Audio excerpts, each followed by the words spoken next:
உனக்கு என்ன பண்ண தோணுதோ பண்ணிட்டு வா. நான் வெளியே போகிறேன். இந்த கன்றாவியெல்லாம் பார்க்கணுன்னு என் தலையெழுத்து. பாதிக்கப்பட்டது நீதான் குட்டிமா. முடிவு உன் கையில் தான் இருக்கு. ஆனால் ஒன்று, நீ இந்த ஒரு தடவை மன்னிச்சு விட்டுட்டின்னு வச்சுக்கேன், அவள் திரும்ப திரும்ப உன்னை சீண்டிகிட்டே தான் இருப்பா. முக்காலத்தையும் உணர்ந்த முனிவரே இப்பவே கணிச்சு சொல்லிட்டாரு, கேளு. இன்னும் ஒரு 2 நிமிஷம் நான் இங்கே நின்ன கொலகாரனா மாறிடுவேன். சை. நீங்க கேஸை வாபஸ் வாங்குறதுல எங்களுக்கு ஒரு துளி இஷ்டம் கிடையாது. அதுக்கப்புறம் உங்கள் இஷ்டம்.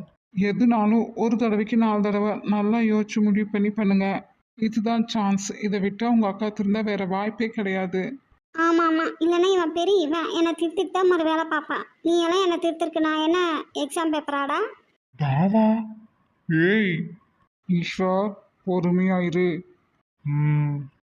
அன்னைக்கு எவ்வளோ சொல்லியும் கேட்காம பாருதான் இவளை வெளியே எடுத்துட்டா. அப்பெல்லாம் திருந்தாதவ, தான் செஞ்ச தப்ப நினைச்சு வருந்தாதவ